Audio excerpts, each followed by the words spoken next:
Okay, hi everyone. Um, let's continue talking about autoimmune diseases and once again try to understand how, number one, that autoimmunity is all about the immune system making mistakes and targeting self signals that should normally be tolerated, right? And number two, how these types of mistakes um, follow the typical types of hypersensitivity models that we've been studying for allergies, as well as graft and tissue transplantation rejection. An important part of understanding autoimmunity, which we introduced last lecture, is understanding how genetics can fit into this. So let's go ahead and continue talking about that. So first off, let's check in and see where we are in the semester. I think it's all of you know we're in week 15 now, and so we're really nearing the end of our immunology course. So here we are, Wednesday, lecture 36. So we'll finish talking about autoimmunity today. I have these eyes here to remind you that you do have a quiz this week. Okay, the quiz is actually a combination of 5 questions from chapter 15, which was the grafts and transplantation stuff, and then 5 questions from the autoimmune stuff that we've been learning Monday and today. So I will make that quiz available right after lecture is done today, and I'll give you until Friday night to complete it. All right, that way you have a little extra time since we're just finishing with this new material today. So don't forget though. Okay, so I'll make that quiz available and Lalima should alert you that it's available. Keep in mind you have until Friday night. I'm always cautious about when I give you extensions because if you guys are like me, I get used to a real routine, like turning in quizzes Thursday night every week. And then suddenly if I get an extension, sometimes that messes me up, right? So don't get messed up. It's due Friday night because you have an extra day to do it. Then on Friday of this week, we'll talk about cancer. And Friday's lecture and Monday's lecture will really wrap up the course by looking at the role of the immune system in cancer. And you will have one last quiz on the chapter 17 cancer stuff that will be due normal time next week, Thursday night. All right. And then we'll review for the third exam on Wednesday.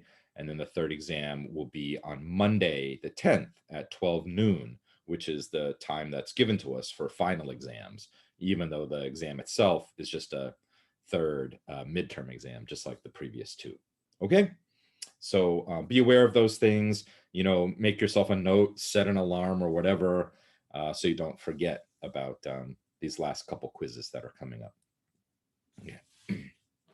We looked at this table last time as a nice way to introduce ourselves to different examples of autoimmune diseases and understand how they fit the type 2, type 3, and type 4 hypersensitivity models. So last time we looked at examples, for example, type 2, we looked at hemolytic anemia. We looked at lupus as an example of a type 3, and we looked at MS or multiple sclerosis as an example of a type 4, just to sort of get our feet wet and understand how certain things can happen to fit these different hypersensitivity models. So today, let's finish up by looking at the other examples that are on this table. So let's start off with the type 2, so Graves' disease and myasthenia gravis. Because it's a type 2 hypersensitivity, that means these diseases, Graves' disease and myasthenia gravis, you know that they involve antibodies, right? And type 2 hypersensitivity mostly involves IgGs. IgGs that your adaptive immune response produces, in this case, by mistake, right? That are somehow now targeting something in your body that they really shouldn't be. When we talk about antibodies, oftentimes we forget that antibodies are themselves proteins, right? They're expressed from the Ig locus, that set of genes, the VDJ recombination that puts together different fragments of genes to make one complete usable gene that then gets expressed as your light chain and your heavy chain, and then you have two light chains and two heavy chain peptides that come together to form your immunoglobulin, right? So the reason I say we oftentimes forget about that is because if Igs are themselves proteins, and antibodies, of course, are the free-floating forms of these Igs, then they can cause trouble just by the fact that they are proteins floating around that can interact with other proteins. Right?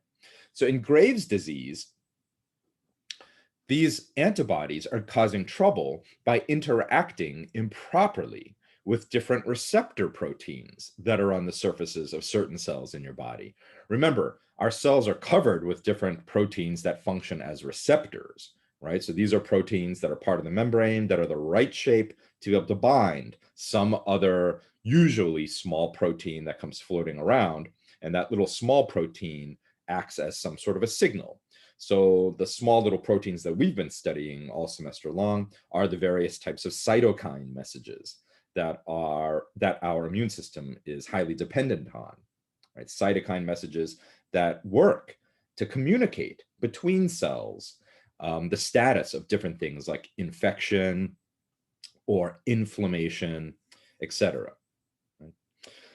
So in your thyroid tissue, you have cells that have on their surface special proteins that are the thyroid stimulating hormone receptor. Okay, so in this cartoon here, these gray cells represent cells that are part of your thyroid tissues. And up in your brain, or at the base of your brain, you have your pituitary gland. And I think you guys know the pituitary gland makes all kinds of hormones, all kinds of signaling molecules that are used throughout the body to control things like metabolism, growth, etc. So in this cartoon, the pituitary gland is making this thyroid stimulating hormone. So it's a small molecule that then goes through your blood, and eventually some of that gets received by the TSH receptor protein on the surfaces of your thyroid tissues. And what that does is that stimulates these thyroid cells to go ahead and release thyroid hormones, right? So this is sort of an example of a hormone that's coming from your pituitary that's used as kind of like one of the master control hormones that then can cause other endocrine tissues or hormone tissues of your body, like the thyroid, to release their hormones.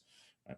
So these blue and green triangles in the cartoon are these thyroid hormones, the T3 and T4, which are made inside of these cells, as peptides, right? So they are small proteins as well that involve iodine. So that's what these green eyes are over here, right? So I think you guys know iodine is an important part of good thyroid health. And that's because iodine is used to make things like these T3 and T4 thyroid hormones that then go out into different tissues of your body and control things like your metabolism or other aspects of your normal, well-balanced physiology. Right? So the problem is, if your adaptive immune system, for some reason, has B cells that make antibodies, so down at the bottom cartoon here is a yellow antibody that happens to be the right shape to actually bind to the TSH receptor on the surface of these cells, right? Now, let's pause here a moment, right? Most of the time, when we talk about antibodies binding to some sort of epitope target, we're talking about that in the context of, that antibodies has identified something that is a potential threat, it doesn't belong there, and then that antibody is going to now cause your immune system to somehow react against this target, potentially to eliminate it, causing damage, right, to cells in the body if you have antibodies binding to them improperly. In this case, though, I want you to consider what I started off this lecture talking about. Antibodies are free-floating proteins, right? Just like a cytokine message is a free-floating protein. Most cytokines would be a lot smaller than a typical antibody. Right? So if an antibody binds to the receptor that the small signaling molecule is supposed to bind to instead, it can actually improperly activate this receptor, right? Because by binding to it, the receptor kind of sees it as though something's bound to it, like the signal that it's expecting, but in this case, it's an antibody binding to it. And it'll go ahead and trigger the thyroid to continuously release these thyroid hormones, the T3 and the T4, even though the pituitary up in your brain is like, hey, what are you doing? Right? I didn't want you to do that, but too bad. You have all these antibodies that are stimulating the thyroid to do that. So as a result, you have uncontrolled release of hormones from the thyroid gland, and so you have changes in your metabolism. Right? So a lot of times you have symptoms like an enlarged thyroid because it keeps getting overstimulated. So it keeps thinking that it needs to make more and more of these hormones. So as a result, you have more and more thyroid cells, right? You might end up with uncontrolled sweating, nervousness, and irregular heart rate, right? I think that's fascinating to think. That's an example of your immune system doing something that really the immune system normally doesn't do, which is to somehow trigger or stimulate receptors on other cells just because they happen to be the right shape.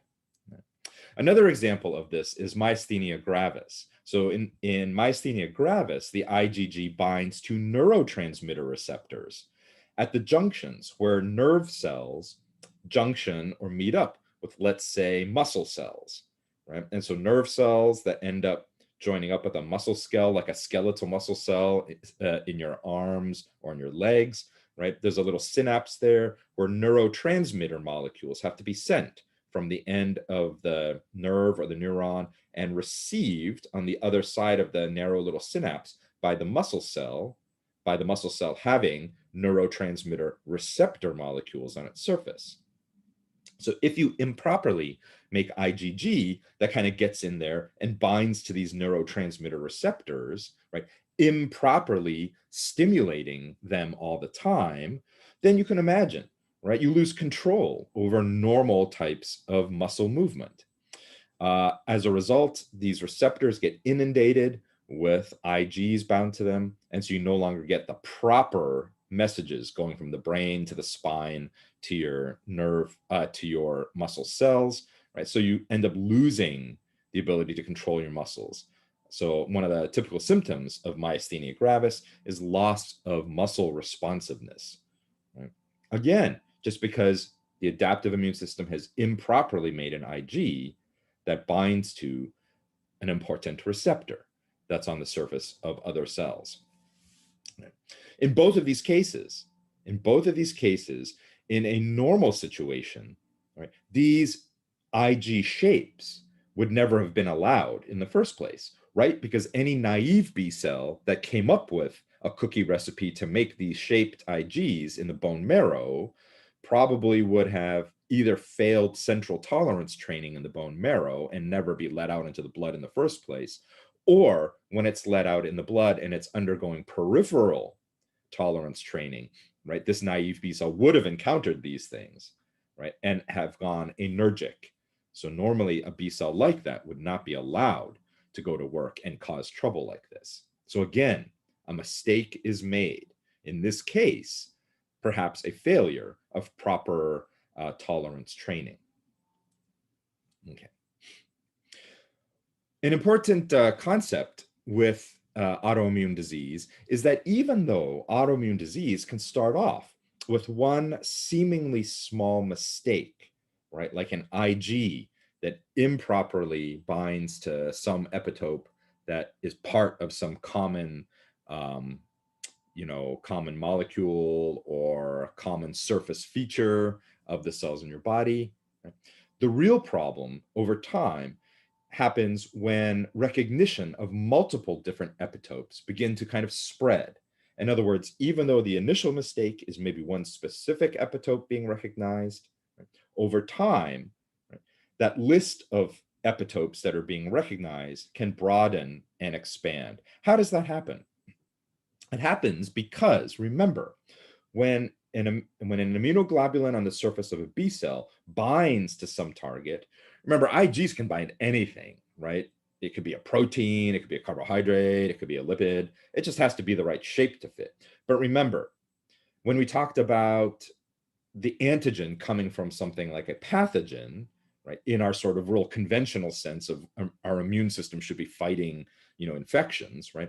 We said that oftentimes the thing that the Ig ends up binding, even if it's a carbohydrate or a small piece of protein, it's usually a part of some chunk of bigger piece of a pathogen, right, that has other types of proteins and carbohydrates and stuff associated with it.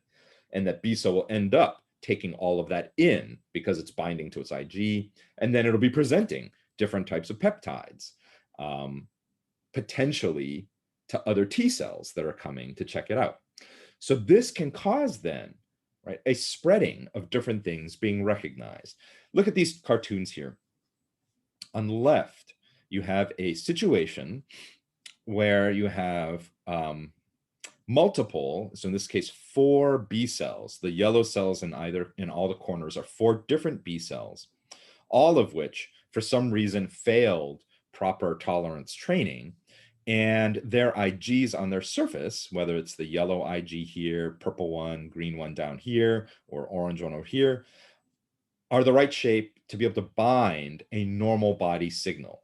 In this particular case, the signals that they're binding to are things that are coming from inside of cells. Right. So let's look.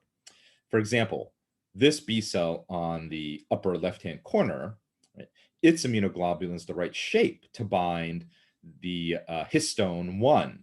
Histone 1, of course, is one of the histone proteins that combine with other histones, like histone 2, histone 4, to help assemble nucleosomes as part of chromatin inside the nucleus of your cell, right? And around which the DNA, your DNA, is wrapped up to make chromatin.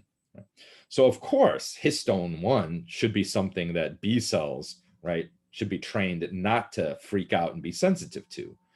But in a situation where you don't have good self-tolerance training, maybe you have this B cell and its yellow antibody picks up on histone H1. Now you might say, wait a minute, this is a nucleosome with DNA wrapped around it. What's it doing wandering around outside of a cell?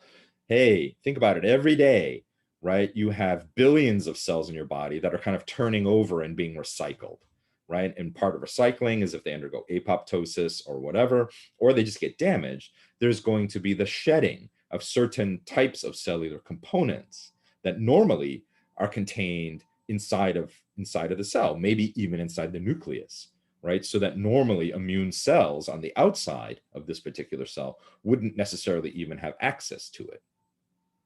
So in this case, you have some shed nucleosome structures with some DNA, and this B cell picks it up, right? So it's going to take the whole thing in, and it's going to present all the little peptides that come from the red H1, the blue H2, the pink H4, histones, whatever. In this case, right, so it's loading the red dot onto here on MHC2.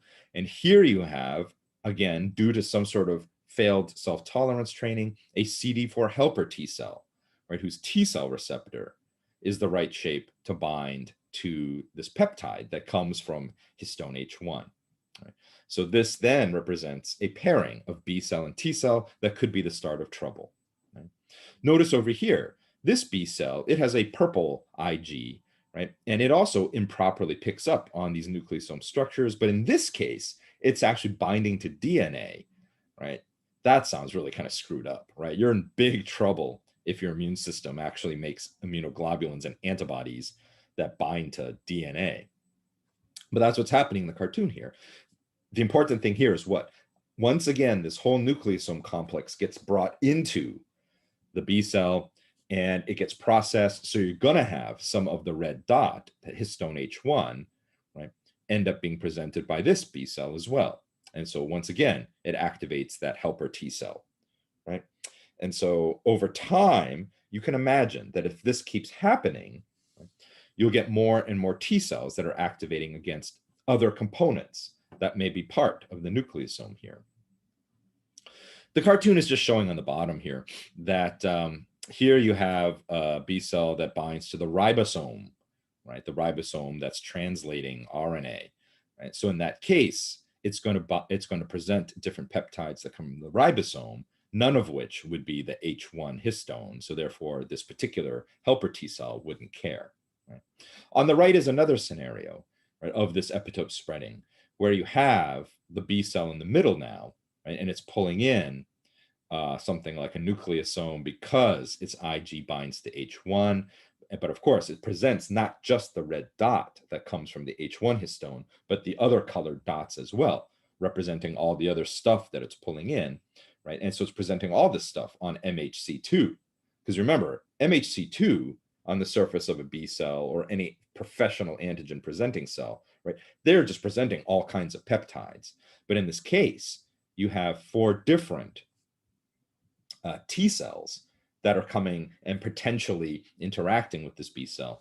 So you might end up activating that H1 specific T cell, H2 specific T cell, H3 specific T cell, but you're not going to get into trouble activating a ribosomal protein specific T cell. Right? Over time, the list of epitopes then would spread as more and more different adaptive immune cells that each recognize different specific targets, right, all get kind of brought in as these targets become more spread out. Okay, so let's now take a look at a couple of other examples of type 4 T cell mediated disease. In particular, type 1 diabetes and rheumatoid arthritis. So let's start with rheumatoid arthritis. So you guys know what arthritis is, right? Because we all have relatives, an auntie or an uncle or our grandparents, right, who say they have arthritis, right, and their joints hurt. So there are different types of arthritis, because arthritis, the name itself, really just means that there is some sort of inflammation of joints, right? So this inflammation can be caused by many different reasons. Just normal wear and tear and being old, right, can lead to arthritis, right? As the cartilaginous regions of our joints just kind of get worn down and are not sort of replenished or rejuvenated as well as they used to when we were young. Rheumatoid arthritis is a particular type of arthritis, though. This is not your everyday, just because you're old, your joints hurt, right? This is actually an autoimmune condition. So the name rheumatoid arthritis comes from rheumatic, right, which is very ancient Greek for rheuma, meaning body fluids, right? Because again, back in ancient times, right, I think medicine was very sort of focused on this idea of different types of fluids and spirits and things like that in the body. So rheumatic arthritis then implies that it has something to do with something in the system that's actually causing this arthritis, right? And so it affects about 1 to 3% of the US population. So just by that, you know, we're not talking about just every day, like I'm old and my joints hurt, right? This is something very specific. And again, in a common theme, as with other autoimmune diseases, rheumatoid arthritis impacts women about 3 times more than men. And it starts at an early age, right? So we're not talking about senior citizen arthritis. We're talking about something that begins between age 20 and 40. Rheumatoid arthritis leads to very painful swelling of the joints. And I think many of you are familiar with this, where the joints become so severely inflamed that over time, you actually get malformation of the joints. Because this is actually damaging the bone inside of the joints of digits like fingers and toes, right? And if untreated, you can actually get so bad that the individual loses ability to use that particular appendage. So this is a type 4 autoimmunity, meaning this doesn't have to do with antibodies. Type 4, right, has to do with T cells making a mistake. Let's look at these cartoons. So in a normal joint, pictured on the left here, you have your 2 bones, you know, so these might be the tarsals in your feet or the phalanges in your fingers. I think I got that right. I might have just revealed that my anatomy is really bad. But anyhow, right, so the finger bones, where they join up, of course, your knuckles, right, you're going to have bones meeting bone, but the ends of the bone are covered with this sort of slippery cartilage to allow them to have some shock absorption. And when they rub against each other, they're not actually grating against each other. So the knuckles are contained in sort of this sac. So you have a tough fibrous sort of capsule surrounding the joint, and it's filled with synovial fluid, right? And then around it, you would have things like your muscles, tendons, etc. In rheumatoid arthritis patients, if you look at their knuckles in their hand, for example, in their fingers, what you see is a lot of inflammation in the area. So the capsule is basically really inflamed, and you see the erosion of bone tissue. Okay. So what's going on here? Rheumatoid arthritis is a mistake of T cells. Right?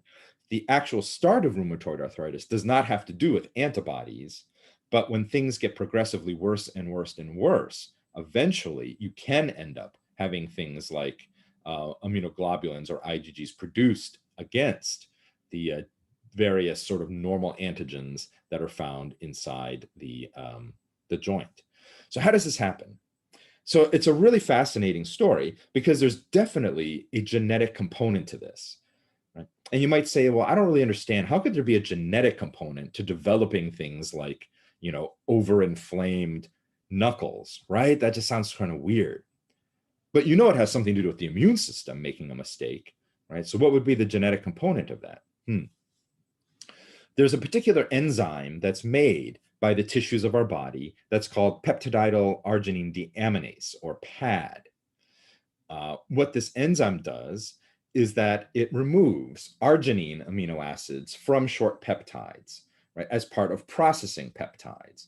Once the arginines are removed, we say these peptides are citrulinated. Right? This is a fancy way of saying that these are peptides that have been processed in this way to have different amino acids removed.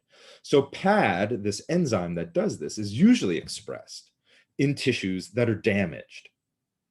Because in damaged tissue that needs to be recycled, part of that healing process is removing the damaged tissue, right? And so that's not surprising then you'd have enzymes like this that are participating in the breakdown of proteins and things and peptides as part of the recycling. Now, normally that happens if you have an injury somewhere, right? So it's just kind of a passing transient thing that the tissues make this PAD enzyme. And then once you're healed, you don't need to make it anymore. But think about conditions where you constantly damage the tissue over and over and over again, right? Chronically, like, for example, smoking. So heavy smoking increases the damage in your lungs and the production of this PAD enzyme in your lungs, right? Resulting in your immune system in heavy smokers or chain smokers, right, constantly having higher levels of this PAD enzyme production in lung tissue, means their immune systems see more examples of these processed citrulinated peptides from damaged tissue than a typical non-smoker would see.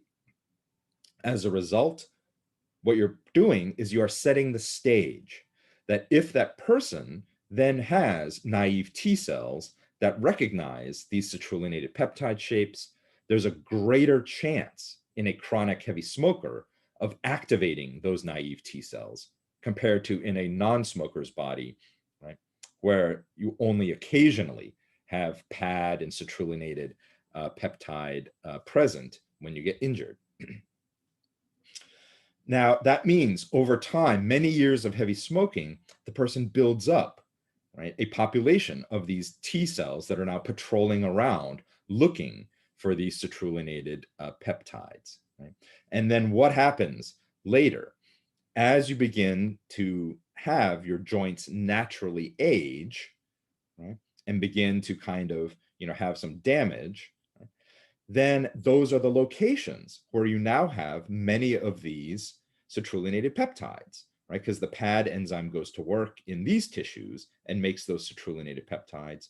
And if you have these T cells that are on the lookout for that, what do? They start attacking your joint tissue, right? All the joint tissue cells that are expressing or displaying these processed peptides.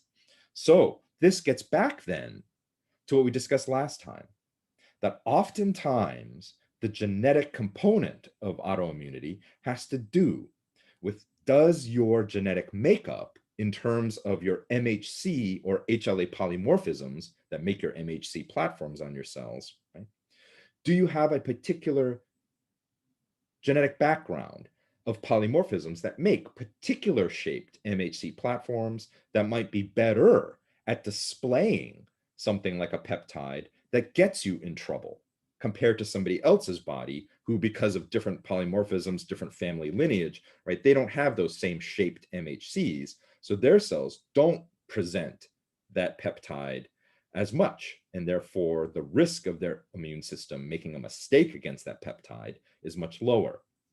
In this case, MHC class 2 polymorphisms involving the HLA-D protein R4 allotype favor the binding and presentation of these citrullinated peptides.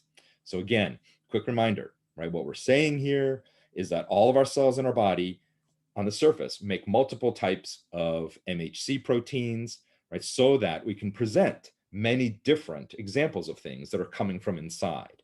And I said before, let us pretend, right, that in this case, the genetic makeup of this person means they have all three of these MHC platforms on their surface, the Chinese guy, the Roman gladiator guy, and the stuffy, stuck-up British guy. I shouldn't say that. But anyhow, so the point is, right, because of the genetic makeup, you can present on this cell a good job of presenting the chicken head that comes from inside, right? But if you didn't have that genetic makeup, maybe the cells in somebody else's body only presents the wing and the foot, right? So let's pretend that the chicken head is these citrullinated peptides. That means if you have a genetic background that your cells have this particular, Chinese guy over here, MHC, right? Your cells do a better job of presenting the citrullinated peptides. That means there's far more likelihood of your immune system, your T cells, making a mistake and seeing it compared to somebody else, right? So this has to do with the HLA DR4 allele. So in other words, this particular MHC here, right?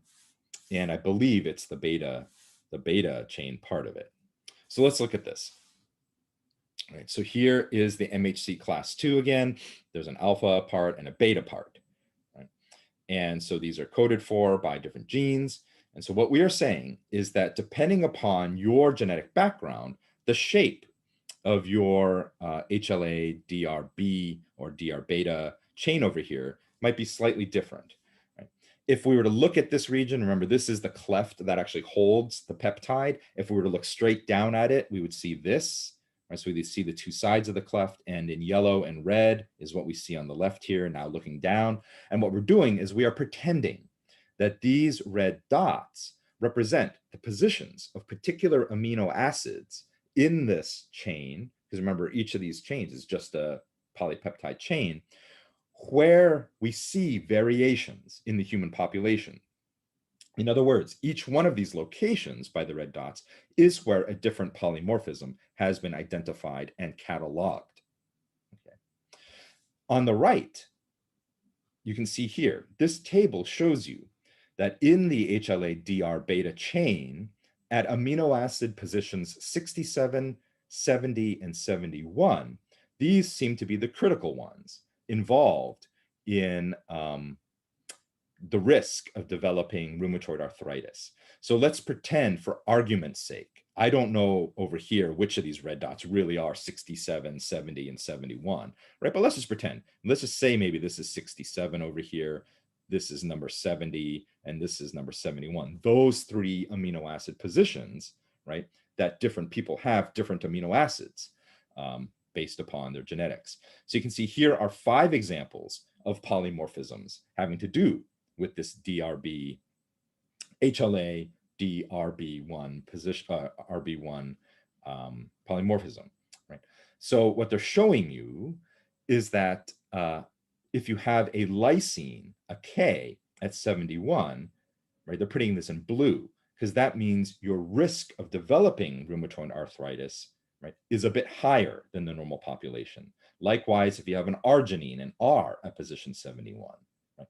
Why? because let's go back to this cartoon. Let's pretend this is amino acid 71 over here. What it's saying is if you have a lysine or an arginine in this position, right, the shape is going to be slightly different than somebody else who has a different amino acid at that position. And if you go down here, that means maybe your MHC2 hangs on to citrulline peptides a lot better and is able to present that as the chicken head. And therefore, you're at a higher risk of T cells coming along and seeing that and making a mistake.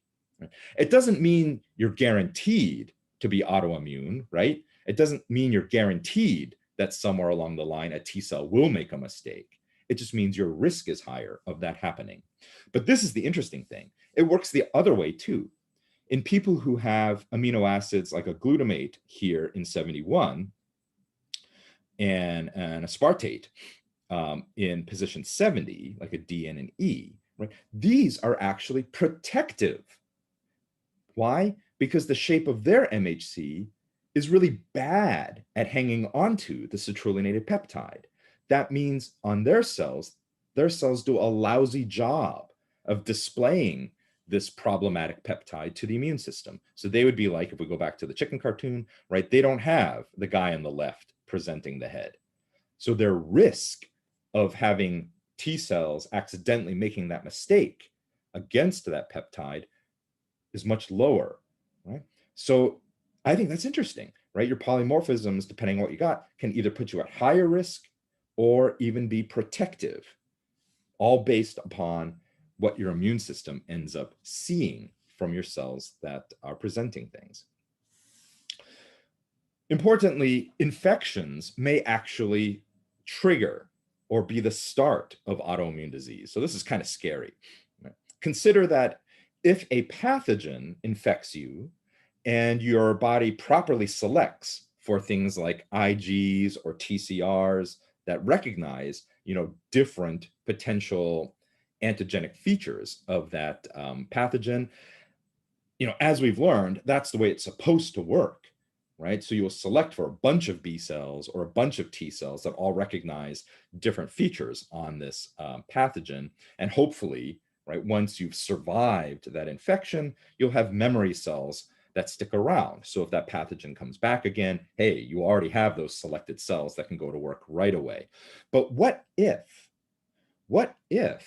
those antigen shapes on the pathogen, right, just by chance look a lot like certain normal shapes inside of the body?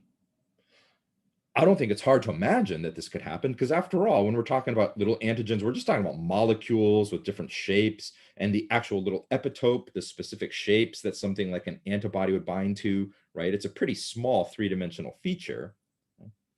So in fact, I think it's more likely than not that you would have examples of other shapes in your body that kind of look like the pathogen antigen. After all, we learned that that's why we already produce things like immunoglobulins against other people's ABO blood types, right? Because, these are shapes that are very similar to things that our immune system has evolved to recognize in bacteria, right? These lipopolysaccharides in bacteria, are very similar to the glycolipids on the surfaces of red blood cells. Right?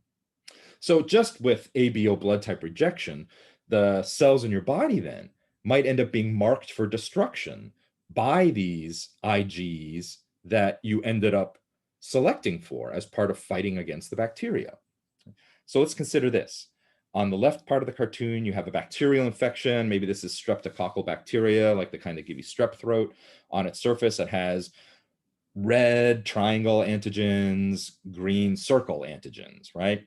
And so as part of beating the infection, you've selected for B cells that got really good at making Ig shapes, that when the B cells are told to turn into plasma cells, they make a lot of antibody that bind to either the red triangle or the green, circle. So maybe the green circle shape is something that's very rare inside of our bodies normally, right? But what if the red triangle shape is actually something that you do find in other normal cells of your body? For example, what if the cardiac tissue that lines the chambers of your heart express a particular protein that's an orange triangle, right? So it's slightly different than the red triangle, but the point is, right, they still make it a triangle in the cartoon because it's really close in shape. It's likely then that these yellow antibodies that you've produced as part of fighting the Streptococcus bacteria, and now you have memory cells that make them, as they're flowing through your blood and through your heart, they might start binding to the orange triangle shape. Right? So this would be just an awful kind of coincidence if the red triangle on the bacteria and the orange triangle on your normal body cells are close enough that this case of mistaken identity can happen. Right? Because normally, right, if it were not for the infection in the first place, your bodies, your developing B cells, would have been self-tolerance trained, right, to not allow any B cells that bind to the orange triangle in your heart tissues, right? But because you had to select for B cells to fight against the bacteria, and you selected for ones that bind against the antigen on the bacteria, right? Now, suddenly, right, you have this situation where you have these antibodies binding to that self-antigen. Right. So here are some examples of different autoimmune conditions that we believe now have strong links with starting from some kind of pathogenic infection. So things like a rheumatic fever, this is the example that I just showed you with the heart. We now know that there seems to be some link between having streptococcal infection and then the risk of developing rheumatic fever afterwards. Other examples you can see here, even certain types of food poisoning can lead to things like arthritis-like situations where autoimmune cells begin to attack your joints. This one down here is really interesting, and we'll sort of end our discussion today with this example. Coxsackie virus. Coxsackie virus, there's now a strong link, we know, between getting Coxsackie virus infections and the development of type 1 diabetes. So type 1 diabetes, what is it?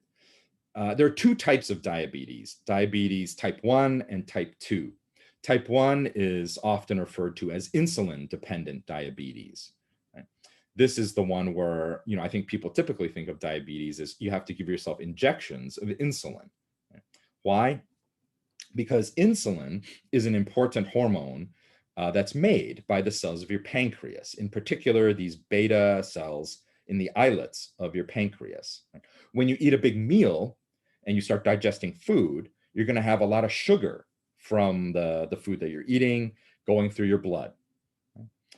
And your body's tissues need to get a signal that tells all of the cells in your body, hey, we got lots of sugar in our blood, go ahead, start taking a lot of this glucose out of the blood and bring it into the cell so you can start using the glucose for energy. Right? So that signal is the insulin.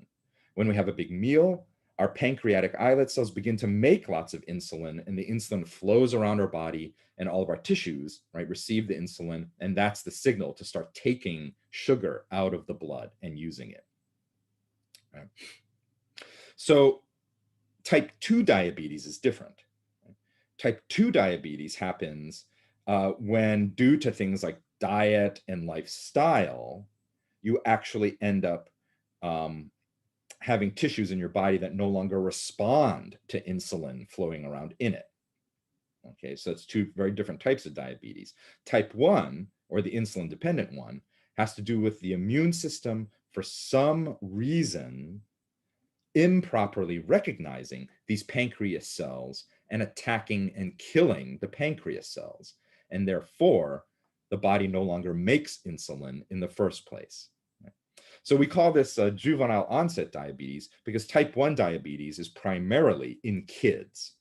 Right? Type 2 diabetes is usually in adults, right? Like once you're past middle age and, if you're like me, right, don't get enough exercise, start putting on weight, my physician's always warning me, hey, you're pre-diabetic, you're right on that border, you got to exercise, you better eat right, okay? So type 1 diabetes, right, is caused by CD8 cytotoxic T cells attacking the child's own pancreas beta cells, right, and destroying those beta cells so that the child can no longer make insulin. And without insulin, the child's tissues throughout her body never get that signal to take the sugar out of the blood and use it. And as a result, the sugar levels can build up in the blood to dangerous levels, right? That can actually send the child into shock, or worse, actually cause death. Okay. So now we know that there is a link between Coxsackie virus and type 1 diabetes. So Coxsackie virus, what is it? You're like, that's a really weird sounding name, right? It's actually a very common virus. Coxsackie virus is the cause of what we call hand, foot, mouth disease, right? I think some of you, the moment I said that, you're like, oh, I know what that is, right? Hand, foot, mouth disease is something that little kids often get from preschool, right? They go to preschool, they're playing with all their friends, and they pass around this Coxsackie virus, and they end up with hand, foot, mouth disease, and they have like little blisters on their mouth and on their feet, you know, on their hands, right? So for some reason, right, as the child's body, her adaptive immune system learns to fight the Coxsackie virus infection, there is some antigen presented by the Coxsackie virus that must look a lot like some kind of antigen that is normally made and presented by the pancreatic islet cells. So that after the child beats her infection, and I should say that the Coxsackie virus itself, it's not a lethal infection, right? The kids just have these blisters and things, you know, but every so often, right, a child's immune system might make that mistake. They've selected for immunoglobulins and T cell receptors that recognize these antigens from the Coxsackie virus. And now, even though the infection's over, they're starting to now mistakenly see something similar from the pancreatic cells, and the child's immune system goes to work and starts destroying her own pancreas cells, right, which causes type 1 diabetes. Okay, so let's look at this. Just like with the rheumatoid arthritis, the genetic component is involved here, right? Because whatever this mysterious peptide is that's being presented by the pancreatic islet cells, right, it's being presented on MHC2. So that means children with genetic backgrounds that present more of this peptide, right, are at higher risk of developing type 1 diabetes than children with a different genetic background whose pancreatic cells do a lousy job of presenting this peptide, and therefore they can sort of avoid getting into trouble, right? So again, it has to do with the HLA-D locus, the beta chain, and just like with the rheumatoid arthritis, there are 4 amino acid positions that seem to be very important, right? And depending on what block of HLA gene polymorphisms you inherit, this can be protective. So for example, if you have these amino acids in these 4 positions, right, I guess it means your pancreatic cells do a bad job of presenting whatever this mystery peptide is, right? So you have a very low risk of T cells making a mistake and seeing it there. And that goes all the way to high risk. So children who are born with this genetic makeup and have these amino acids in this position, their pancreatic islet cells, right, do a very good job of presenting whatever this mystery peptide is. And so they are at a much higher risk of developing that mistake, that mistaken identity. Doesn't mean they're guaranteed to develop type 1 diabetes, right? But it sets the stage for that mistake to be made, right? And that mistake, now we know, can be triggered by something like the hand, foot, mouth disease. So quick story to wrap up. My cousin John, he has a daughter, and several years ago, I think this is like 6 years ago, when she was like 4 years old, 5 years old, one day they brought her home from preschool, and my cousin's wife, Kathy, noticed that their daughter was just laying on the floor, really tired, right? And her daughter was complaining about being super thirsty. Fortunately, Kathy is a family practitioner, family physician. So right away, right, she knew that these were symptoms of potentially type 1 diabetes. And so she rushed their daughter to the hospital, right? And fortunately they did, because her sugar level in her daughter was so high that they said that had they not realized to bring her to the ER, their daughter might have slipped into a coma, okay? And it turns out their daughter developed type 1 diabetes, and she had to learn at age 4 how to give herself injections of insulin, right? Really sad, right? Now she wears a little pump, right? That can control the injection of insulin into her body. So she doesn't actually have to give herself shots anymore, but she has to always constantly monitor her blood sugar levels. And because she's always wearing this little pump, she cannot engage in normal types of activities like sports or swim or anything like that. It's really sad. I think what's really sad and kind of poignant about this is, sometime later I was talking with Kathy, the mom, about it. And she actually told me that, yeah, right, 3 months before that day when their daughter nearly went into a coma, right, her daughter did catch hand-foot-mouth disease from preschool, right? And she was sort of homesick for a few days, but she got over it, and they just thought that was the end of it, right? Like normal kids would just get over it. But in her case, that mistake was made by her adaptive immune system, right? And there is no cure for type 1 diabetes. So as things stand right now, right, for the rest of her life, until we find a cure, her pancreas is always trying to make new beta cells, right? But as they're being made, they're being destroyed by her own immune system. So she can never make the insulin that she needs, and she has to get it from an outside source. So it's quite possible that the genetic combination of my cousin and his wife may have been one of these high-risk genotypes, right? And her daughter has to live with that. Okay, so let's go ahead and stop there today.